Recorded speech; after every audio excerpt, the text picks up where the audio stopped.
सुप्रभात आप सभी को। आप अच्छे होंगे, स्वस्थ होंगे और कल जो आपको रैदास जी का जीवन परिचय बताया गया उसको आप अच्छे से समझ गए होंगे। इसी उम्मीद के साथ और विश्वास के साथ मैं आज आप लोगों को रैदास जी के पद को पढ़ाऊंगा। तो आइए हम लोग रैदास जी द्वारा अपनी पाठ्य पुस्तक में जो पद संकलित है उसे पढ़ते हैं और समझने का प्रयास करते हैं। पहला पद है, अब कैसे छूटे राम नाम रट लागी, प्रभु जी तुम चंदन हम पानी। जाकी अंग अंग बास समानी, प्रभु जी तुम घन बन हम मोरा। जैसे चितवत चंद चकोरा, प्रभु जी तुम दीपक हम भांति। जाकी ज्योति बरै दिन राति, प्रभु जी तुम मोती हम धागा। जैसे सोनहि मिलत सुहागा, प्रभु जी तुम स्वामी हम दासा। ऐसी भक्ति करे रैदासा। इस पद में संत कवि रैदास जी लिखते हैं कि अब कैसे छूटे राम नाम रट लागी। रैदास जी कहते हैं कि अब जो मुझे राम नाम रटने की आदत पड़ चुकी है, जिसका मैं आदी हो गया हूँ, वह कैसे छूट सकती है। उनका कहने का तात्पर्य है कि जब भक्त के ऊपर भक्ति का रंग चढ़ जाता है तो वह किसी भी प्रकार से छुड़ाए नहीं छूटता। रैदास जी कहते हैं कि अब कैसे छूटे राम नाम रट लागी, क्योंकि आदत को छुड़ाना आसान काम नहीं है और मुझे राम नाम जपने की, राम नाम रटने की आदत पड़ चुकी है, तो वह कैसे छूट सकती है। आगे वो कहते हैं कि प्रभु जी तुम चंदन हम पानी। हे प्रभु आप चंदन हैं तो मैं पानी हूँ। जिस तरह से चंदन की खुशबू पानी में मिल करके उसके हर बूंद में व्याप्त हो जाती है, उसी तरह से आपकी भक्ति हमारे अंदर समाई हुई है। आपकी भक्ति हमारे अंदर समाई हुई है। आगे वो कहते हैं कि प्रभु जी तुम घन बन हम मोरा, कि हे प्रभु यदि आप घना बादल हैं, यदि आप बादल हैं तो मैं क्या हूँ, मैं मोर हूँ। प्रभु जी तुम घन बन हम मोरा। हे प्रभु यदि आप बादल हैं तो मैं मोर हूँ, और जिस तरह से बादल को देख करके मोर नाच उठता है, वैसे ही मैं भी आपको देख करके प्रसन्न हो जाता हूँ। जैसे चितवत चंद चकोरा, और जैसे चंद्रमा को चकोर नाम का पक्षी देखता रहता है, वैसे ही मैं भी निरंतर लगातार आपका दर्शन पाने के लिए आपकी ओर देखता रहता हूँ। कि जैसे चितवत चंद चकोरा, जिस तरह से चकोर पक्षी अपलक देखता रहता है, चाँद को निहारता रहता है, वैसे ही मैं भी आपको निरंतर निहारता रहता हूँ, आपका निरंतर इंतजार प्रतीक्षा करता रहता हूँ। आगे रविदास जी कहते हैं कि प्रभु जी तुम दीपक हम भांति। हे प्रभु आप दीपक हैं।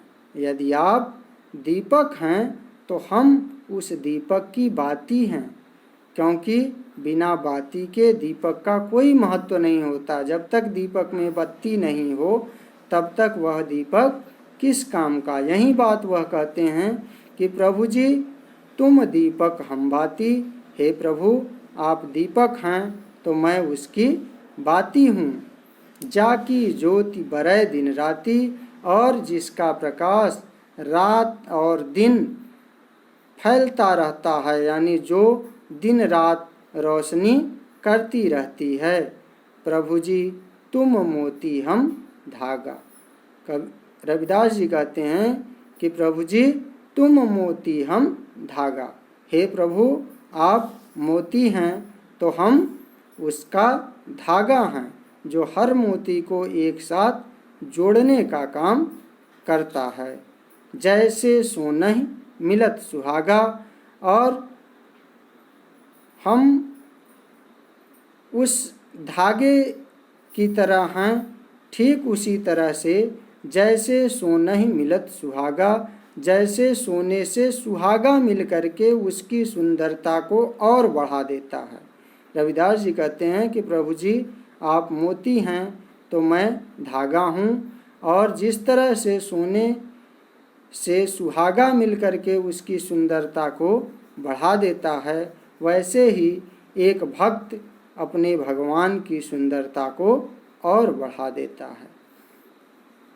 अंतिम पंक्ति में वो कहते हैं कि प्रभु जी तुम स्वामी हम दासा।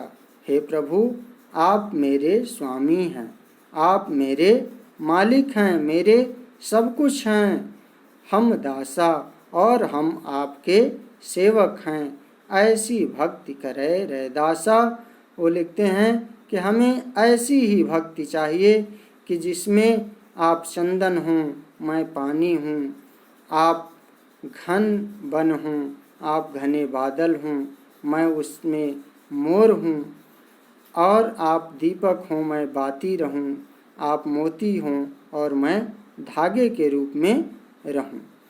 ठीक है, आगे अगले पद की ओर हम लोग चलते हैं। अगला पद है ऐसी लाल तुझ बिनु कवन करे। रैदास जी लिखते हैं कि ऐसी लाल तुझ बिनु कौन करे। वो ईश्वर की महिमा का वर्णन करते हुए कहते हैं कि हे ईश्वर, ऐसा आपके बिना कौन कर सकता है, ऐसा आपके बिना कौन कर सकता है। गरीब निवाज गुसैया मेरा, माथे छत्र धरे। वो लिखते हैं कि भगवान गरीबों का उद्धार करने वाले हैं, उनके माथे पर छत्र शोभा दे रहा है। गरीब निवाज गुसैया मेरा, माथे छत्र धरे, यानी हमारे जो गुसाई हैं, जो हमारे स्वामी हैं, आराध्य हैं, वह गरीबों पर दया करने वाले हैं, गरीब निवाज हैं, और उनके मस्तक पर, उनके माथे पर छत्र सुशोभित हो रहा है। जाकी छोति जगत कऊ लागे, तापर तुम्ही ढरे। वो कहते हैं कि भगवान में इतनी शक्ति है कि जिसे जाकी छोति जगत कऊ लागे, तापर तुम्ही ढरे। जिससे सभी लोग अछूत मानते हैं, उसे भी आप पवित्र कर देते हैं। यानी जाकी छोति जगत कऊ लागे, तापर तुम्ही ढरे, कि जिसे पूरा संसार अछूत मान करके त्यागने को तैयार होता है, उसे भी आप पवित्र कर देते हैं, उस पर भी आप उपकार करते हैं। नीचहु ऊंच करे, मेरा गोविंद काहू ते न डरे। रविदास जी लिखते हैं कि नीचहु ऊंच करे, जो नीचा होता है, जो दबा हुआ होता है, उसे भी आप उठा देते हैं, उसे भी आप ऊंचा बना देते हैं। वो लिखते हैं कि मेरा गोविंद काहू ते न डरे। मेरा ईश्वर, मेरा भगवान किसी से भी नहीं डरता। नामदेव कबीर त्रिलोचन, सधना सैनु तरय। ये कुछ महत्वपूर्ण संतों के नाम हैं। नामदेव जो महाराष्ट्र के प्रसिद्ध संत थे। कबीर, जिसके बारे में आप जानते ही हैं कि ये वाराणसी में जन्मे। और बहुत बड़े संत हुए। त्रिलोचन और साधना सैन तरय। वो रविदास जी लिखते हैं कि ऐसे ईश्वर के नाम को जप करके नामदेव, कबीर, त्रिलोचन, साधना और सैन नाम के अनेक संत तर गए, यानी उनका कल्याण हो गया, उन सब का भगवान ने उद्धार कर दिया। कही रविदास सुनहु रे संतहु, हरि जीव ते सभय सरे। रविदास जी कहते हैं कि कही रविदास सुनहु रे संतहु, हे संतों आप सभी लोग ध्यान पूर्वक सुनिए। हरि जीव ते सभय सरे। ऐसे ईश्वर से सबका उद्धार होता है, या यूँ कहें कि ऐसे ईश्वर सभी का उद्धार कर देते हैं। धन्यवाद।